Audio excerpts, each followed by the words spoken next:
படிக்க பிடிக்கலையா? படிக்கிற மாதிரி நடிங்க. ஒரு 3 hours வீட்டுல என்ன நடக்குதுன்னு பாருங்க. 6 மணில இருந்து 9 மணி வரைக்கும் அம்மா எட்டி எட்டி பார்ப்பாங்க. படிக்கவே மாட்டானே, திருட்டுப்ப இன்னைக்கு படிக்கிறானே. என் பொண்ணு படிக்கவே மாட்டாளே, இன்னைக்கு 6 மணில இருந்து 9 மணிக்கு ரொம்ப சீரியஸா படிக்கிறாள். என்னம்மா படிக்கிற? மேத்தமேட்டிக்ஸ்மா. சாப்பிடவாமா? எனக்கு சாப்பாடு வேண்டாம்மா. சாப்பாடு வேண்டாமா? ஏன்? எனக்கு ஃபர்ஸ்ட் மார்க் எடுக்கணுமா மேத்தமேட்டிக்ஸ்ல, கொஞ்சம் ஹெல்ப் பண்ணுமா. உங்க அம்மா உடனே ஃபோன் பண்ண உங்க அப்பாவுக்கு, பாத்தீங்களா பொண்ணை படிக்க ஆரம்பிச்சிச்சுங்க, ரொம்ப சந்தோஷமா இருக்குங்க. அதே நடி ஆச்சரியம், நம்ம ஜாதகம் பார்க்கும்போது சொன்னாங்கல்ல 16 வயசு பிறகு பொண்ணு பெத்து வந்துடும்.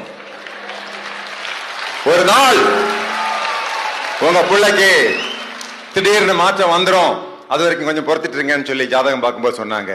ஆமாங்க, நீங்க உடனே கேட்டீங்க, அது என்னைக்குங்க வரும்? ஒரு நாள் சாயங்காலம் வரும். எப்படி வரும்? வடக்கே இருந்து ஒரு ஆள் வருவாரு.